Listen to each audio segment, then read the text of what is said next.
will tell you, okay, so Ben, we've come to the end of your speaking test part 1. Let's quickly get on to the second part. So here is your cue card. So the examiner will give you a paper, a cue card, something like this.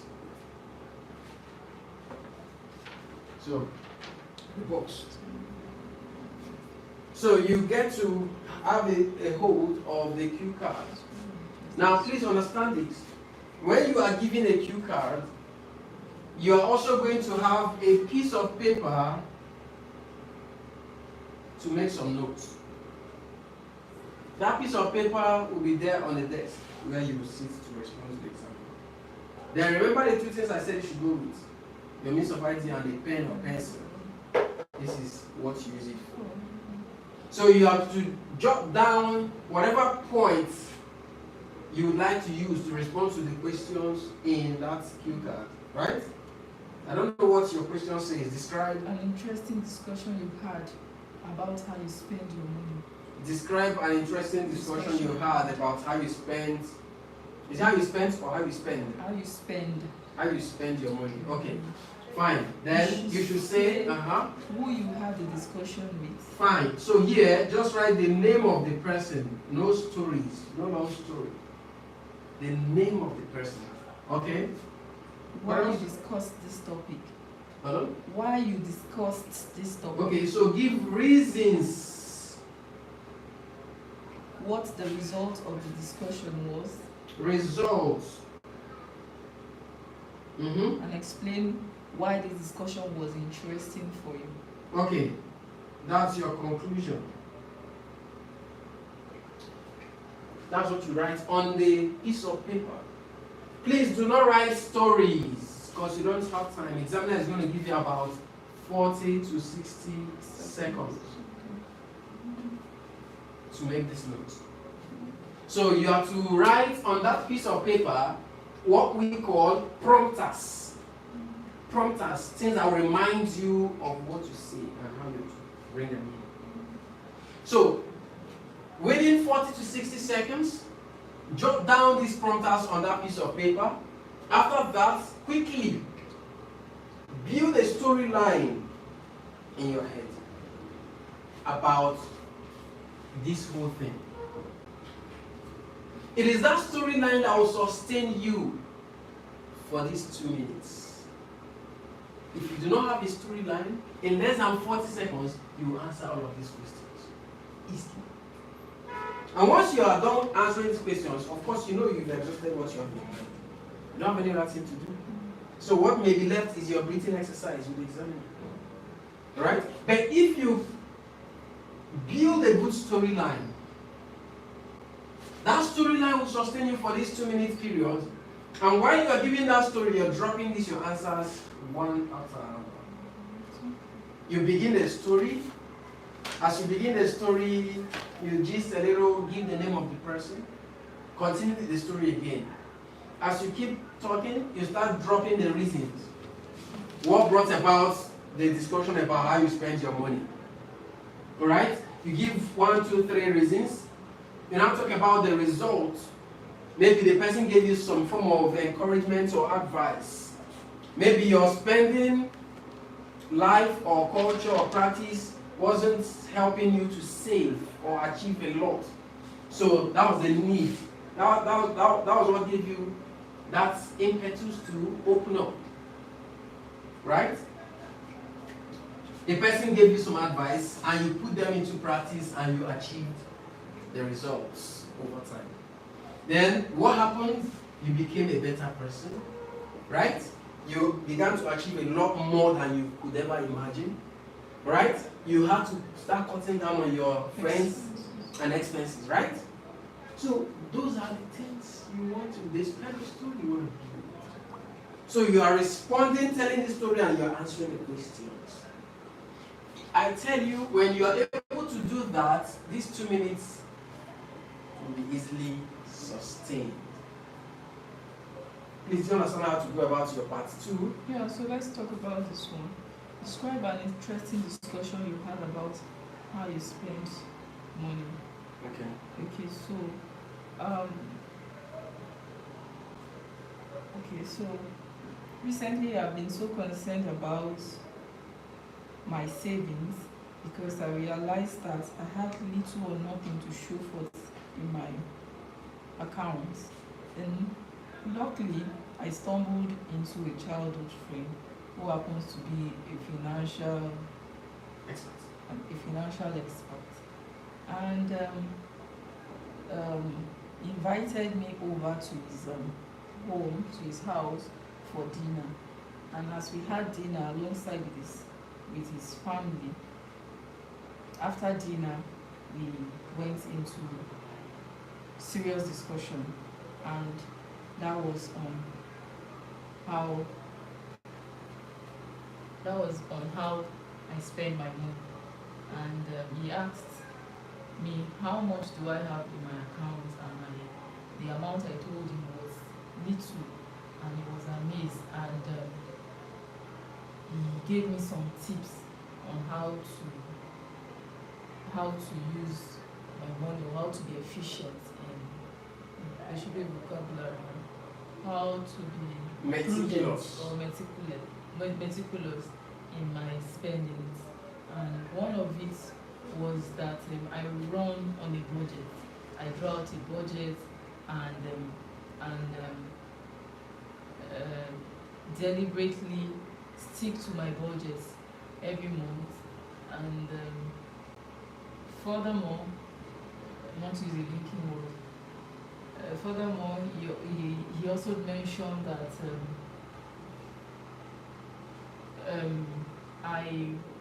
I make a list of priorities and stick to them, and it is only those things on my priority list which are my needs, my basic needs. That is food, shelter, and probably medical bills I focus on. And so that was how the discussion went. And eventually he also gave me tips on what to do after I had saved enough money. I could invest in real estate, I could buy treasury bills and the likes. And at the end of the discussion, I was so excited, and even when I go back home, I really felt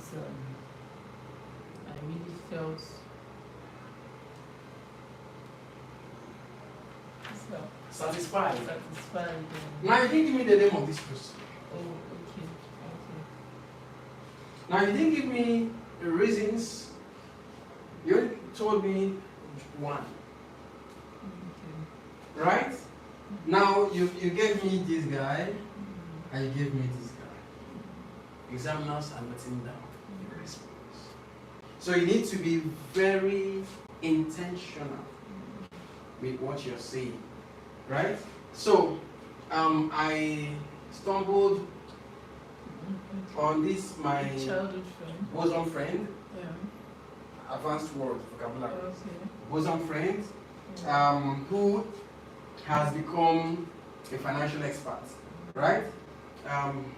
Let's I forgot his name is actually, I'll give the name, right?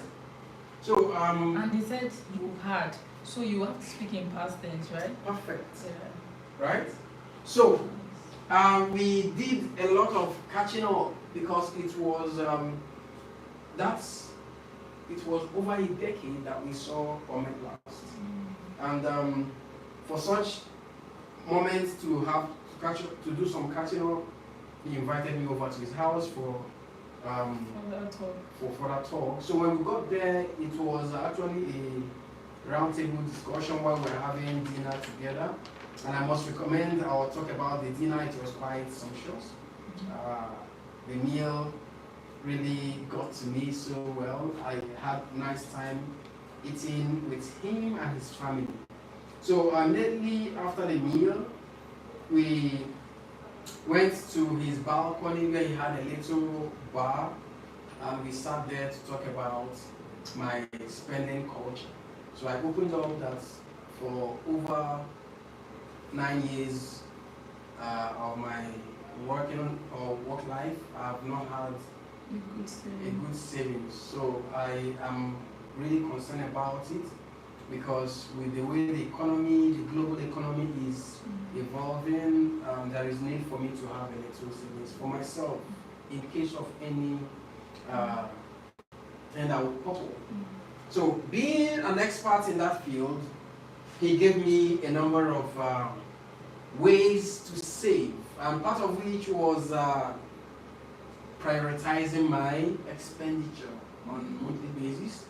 He cautioned me strongly never to spend more than my earnings, right? So as a way to do that, he told me that the biggest secret of achieving that is being very disciplined, right? So we talked about reasons I should curtail my spending.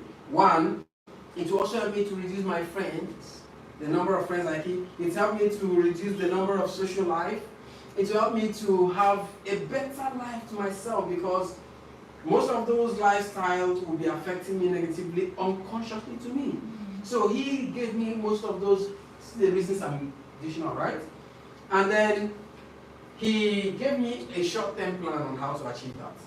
And this short-term plan was for just 3 months. Now, within 3 months period, I realized that I was able to save about 600,000, whereas previously 600,000 was saved by me within 2 years because of my reckless lifestyle. So, one, I was able to save about 600,000 in 3 months. I realized that my social life, dropped drastically and now helped me to stay healthier. And then the number of friends I kept also, or the number of friends I have. My circle of friends are exactly also narrowed. Exactly. Then I had to extend the mission or the saving period to a longer term period, and I realized that I could save a lot more and live happier than before. So I was really pleased taking that step of meeting him and also making a decision, to have a better plans and savings for myself, especially for future. To have a secured future. Exactly. Right? So you see, the story will keep going and you are dropping these things little by little. Right? And you are engaging the examiner. Remember, you must keep eye contact with the examiner. Let your storytelling or let your response show off some level of advanced pronunciation, your enunciation, your body language. What is enunciation? How you use the words. Okay. Right? Use of words. Yes, how you use the words. Not the choice of words, how you use the words. Right? Then you're also looking at your modulation, voice modulation. What's that mean? Like, listen to my mode of speaking right now. Good morning, madam. I came to your house. I wanted to talk to you because I feel it would be of help to me. Although I was hungry, so I wanted to ask if you can help me. This is me. Modulation now. Hello, madam. I was at your house yesterday. I wanted to speak to you because I was hungry and I felt you could be of help to me. That's very motivation. Apply it if you can. It's not accent. I hope you're aware. It's not accent, but I'm exercising stress, rising and falling of my tone while. So it makes you an interesting talker if you can apply voice modulation. If you can, it's not compulsory. Then you should also avoid entirely anything that has to do with accent. IELTS examiners are very much aware that we are not native English speakers. We have our own native dialects and intonations. So don't try to form accent that you cannot sustain. Be very natural, but ensure that you are pronouncing the words in the right way. Ensure that you are giving the right grammar. Ensure that your tenses are accurate. That's all. I always tell people, borrow a leaf from the Indians. They don't form accents. God bless you. Namaste. Just a little more time, I will be there. Just a little more time. They are communicating, and that is what is perfect. So just be natural, right? So as you give the storyline, you are dropping your answers, and that's very key, right? In 2 minutes, or your story will sustain you for that 2 minutes period. Even if you speak beyond the 2 minutes and the examiner is enjoying what you're saying, they will still give you a little more time to round up. So you should continue, and the examiner will tell you, all right, Ben, we have come to the end of the speaking test part 2. Now we go straight